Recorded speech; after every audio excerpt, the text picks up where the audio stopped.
के साथ हम पांचों, हम 4 भाई बहन और माँ भी बार बार इस तरह सामान लेकर यहाँ से वहाँ भागते परेशान हो चुके थे। सबसे ज़्यादा दिक्कत आती थी बार बार स्कूल बदलने में, नया माहौल, नए लोग। जब तक हम थोड़ा संतुलित हो पाते, पापा एक नई जगह जाने का आदेश सुना देते। इस बार पापा का तबादला शहर से दूर एक छोटी सी पहाड़ी पर बसे गांव में हुआ था। हम चारों का मुंह लटका हुआ था। एक तो गांव, वो भी इतना पिछड़ा हुआ, ना ढंग का स्कूल होगा ना रहने की जगह। ऊपर से हमारे बड़े परिवार का छोटे मोटे मकान में गुजारा भी नहीं था। पापा ने बताया कि रहने के लिए डाक विभाग की ओर से एक पुराना बंगला तैयार कर दिया गया है, कोई दिक्कत नहीं आएगी। भारी मन से हमने अपना शहर वाला मकान छोड़ा और पहाड़ी के लिए निकल पड़े। हम 4 भाई बहनों में सबसे बड़ा मैं, रवि, फिर मुझसे छोटा सचिन, फिर हमारी 2 छोटी बहनें, एक विनी जो 14 साल की थी और सबसे छोटी सोनी थी। विनी चारों भाई बहनों में सबसे ज्यादा चंचल और खिलंदा स्वभाव की थी। हर समय हंसना, मुस्कुराना, खेलना कूदना, सबको परेशान करना, यही उसकी दिनचर्या थी। हम नए बंगले में पहुंच चुके थे। बंगला हमारे अंदाजे से कहीं गुना बड़ा था। बंगले का एक भाग हमारे रहने के लिए साफ किया गया था, बाकी लगभग आधे भाग में कहीं ताले जड़े थे तो कहीं भयंकर टूट फूट मची थी। कहीं कहीं दरवाजे पर सांकल लगाकर छोड़ा गया था। हम बंगले को घूम घूम कर देख ही रहे थे कि एक बूढ़ी महिला लाठी टिकाते आ गई। उन्होंने बताया कि उनके पुरखे भी इसी हवेली की देखरेख करते थे। वो अपने माता पिता की इकलौती संतान थी। शादी के कुछ समय बाद ही उसके पति का देहांत हो गया तो वो वापस अपने मायके आ गई और इसी हवेली की देखरेख करने लगी। माई लगभग 75 साल की बूढ़ी महिला थी। हमारे परिवार को देखकर उन्होंने मेरी दोनों छोटी चुलबुली बहनों के सर पर प्रेम से हाथ फेर कर कहा, अल्लाह हाफिज। आप मुस्लिम हैं? माँ ने कुछ अजीब से भाव चेहरे पर लाकर कहा, जी मैडम, एक बात का ख्याल रखिएगा, बच्चियां बंगले के दूसरे हिस्से में ना जाने पाए। बच्चियों से मतलब क्या है आपका? मेरा मतलब बच्चे या बड़े कोई भी बंगले के दूसरे भाग में ना जाने पाए। जितना हिस्सा साफ किया है उतना ही भाग इस्तेमाल में लाए, समझे? लेकिन क्यों? ऐसा क्या है वहाँ?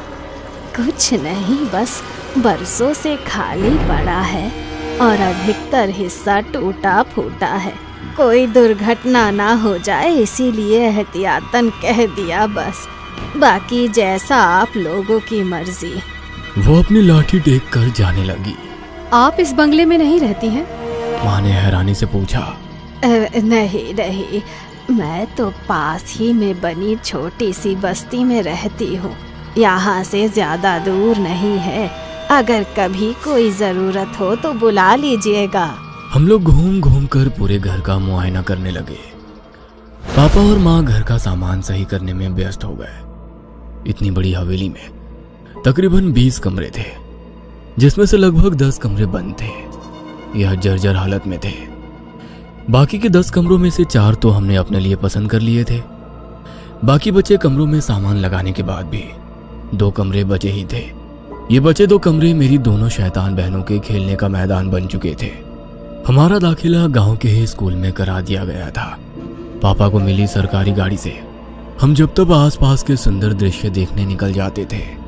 पहाड़ी इलाके बेहद खूबसूरत होते हैं। पहाड़ों में प्राकृतिक सुंदरता के अतिरिक्त एक और चीज बहुत प्रसिद्ध होती है, वो है यहाँ के काले जादू और भूत प्रेत की कहानियां। मेरे सहपाठी अक्सर मुझे यहाँ वहाँ के भूतिया किस्से सुनाकर डराते रहते थे। मैं भी घर आकर अपने छोटे भाई बहनों को डराने के उद्देश्य से वो कहानियां और भी मिर्च मसाला लगाकर सुनाता। जब वो तीनों अक्सर डर से रोने लगते तो मुझे अपनी जीत का एहसास होता और मेरे चेहरे पर मुस्कान खिल जाती। हमें यहाँ आए अभी कुछ ही दिन हुए थे। मैं छोटे भाई सचिन के साथ क्रिकेट खेल रहा था। मुझसे तीनों बच्चों का ख्याल रखने का बोलकर माँ काम निपटाकर निश्चिंत होकर सोने चली गई थी। दोनों छोटी बहनें भी खाली पड़े कमरों में धमाचौकड़ी मचा रही थी। जाने क्या हुआ, अचानक एक तेज चीख की आवाज सुनाई पड़ी। मैं और सचिन बैट बॉल वहीं फेंक कर तेजी से अंदर की ओर भागे। चीख की आवाज सुनकर माँ भी अपने कमरे से दौड़ती हुई बाहर निकल आई थी। हम दौड़ते हुए हॉल में पहुंचे। वहां कोई नहीं दिखाई दे रहा था। सोनी के रोने की लगातार आवाजें आ रही थी। मुझे समझती देर ना लगी कि सोनी की रोने की आवाज हवेली के दूसरी भाग से आ रही है। मैंने सचिन का हाथ पकड़ा और दौड़ते हुए हवेली के वर्जित भाग में घुस गया। हर तरफ मकड़ी के जाले और धूल का अंबार लगा हुआ था। सामने देखा तो विनी नीचे बेहोश पड़ी थी और सोनी उसके पास खड़ी जोर जोर से रो रही थी। लगभग उसी समय माँ भी हमारे पास पहुंची। विनी को बेहोशी की हालत में देखकर माँ की चीख निकल गई। किसी तरह विनी को लेकर हम बाहर हवादार कमरे में आए। सोनी को पुचकार कर चुप कराने के बाद मैंने उससे पूछा, तुम चीखी क्यों और विनी कैसे बेहोश हो गई? भैया मैं नहीं चीखी, मैं तो विनी को खोजती हुई बाहर हॉल में गई थी। वो शायद अंदर वाले कमरे में छिपने गई थी। उसकी चीख की आवाज सुनकर मैं भाग कर आई तो वो ऐसे नीचे पड़ी हुई थी। सोनी ने सुबकते हुए बताया। माँ विनी को देखकर रोने लगी थी। मेरी हालत भी खराब हुए जा रही थी। माँ को संभालूं, सोनी को संभालूं या फिर बेहोश पड़ी विनी को देखूं। सचिन दौड़कर 2 गिलास पानी लिया। एक गिलास माँ को थमाकर दूसरे से विनी के चेहरे पर छींटे मारे तो वो धीरे धीरे होश में आने लगी। विनी को कुशल मंगल देखकर माँ और सोनी का रोना थम गया था। माँ ने प्यार से विनी के सर पर हाथ रखकर पूछा, क्या हुआ बेटा, तुम बेहोश कैसे हो गई? माँ मैं छिपने के लिए जगह ढूंढ रही थी। वहाँ उस कमरे के दरवाजे पर साकल बंद थी और उस पर रक्षा सूत्र बंधा हुआ था। मैंने उसे खोलकर कमरे में जैसे ही प्रवेश किया वहाँ सब धुआं धुआं सा दिखने लगा। कुछ अजीब सी महक आ रही थी। वहीं से मैंने बाहर निकलने की कोशिश की तो लगा जैसे बाहर आने का रास्ता ही खो गया है। मुझे बहुत डर लग रहा था, इसीलिए मैं डर के मारे चीख पड़ी। उसके बाद मुझे नहीं पता मैं यहाँ कैसे आई। विनी ने पानी पीते हुए बताया। मतलब तुम कमरे के अंदर थी तो बाहर कैसे निकली? तुम तो कमरे के बाहर नीचे पड़ी हुई थी। सचिन ने कहा। मुझे नहीं पता भैया, लेकिन मुझे बहुत डर लग रहा है। अब मैं कभी उस तरफ नहीं जाऊंगी।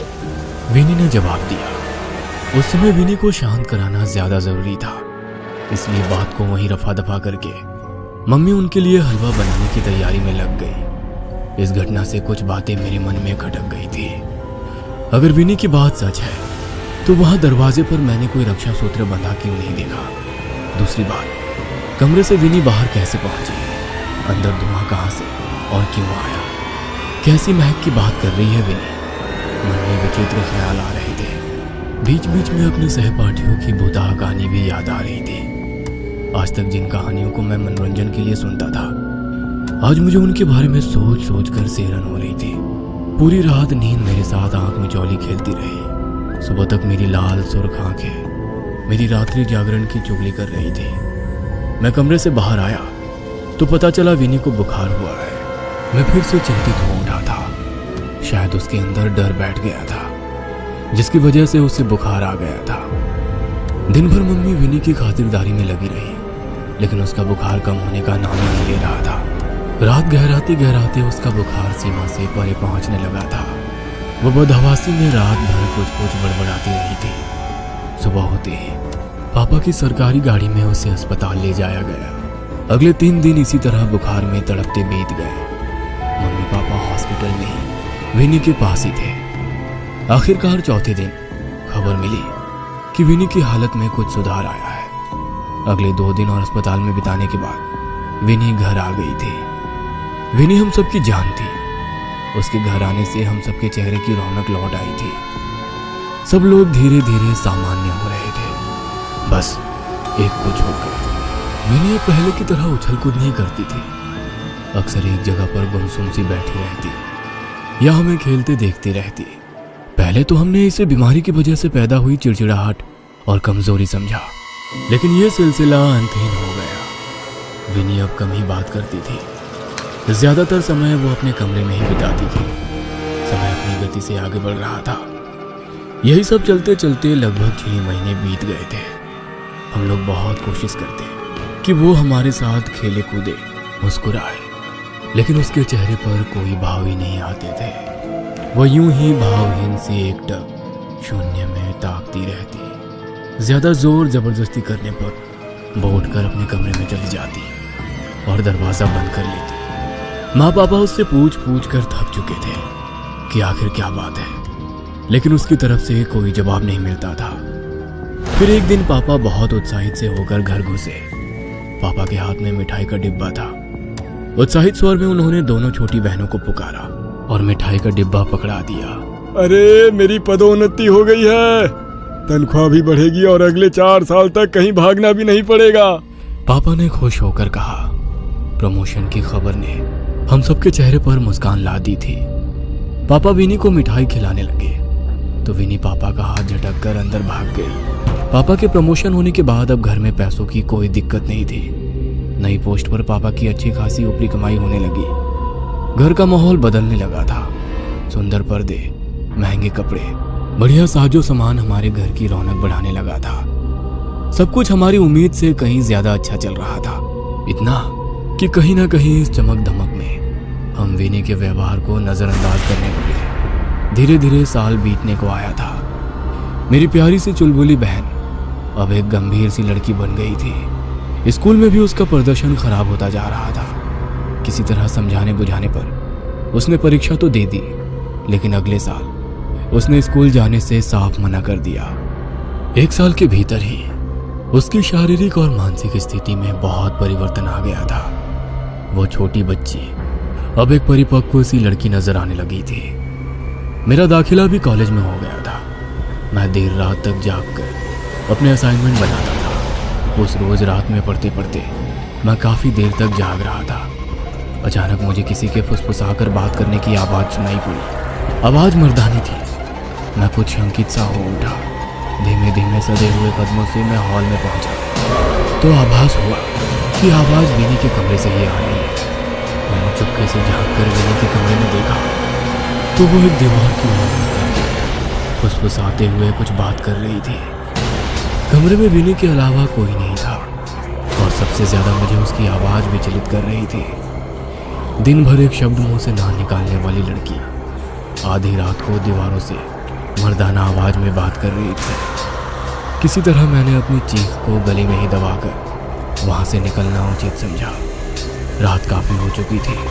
मैंने फिलहाल किसी को भी जगाना ठीक नहीं समझा। उस रात मैंने कैसे करके एक एक पल बिताया मैं शब्दों में बयान नहीं कर सकता। सुबह होते ही मैंने मम्मी पापा को सारी बात बताई। माँ किसी अनहोनी की आशंका से कांप उठी थी।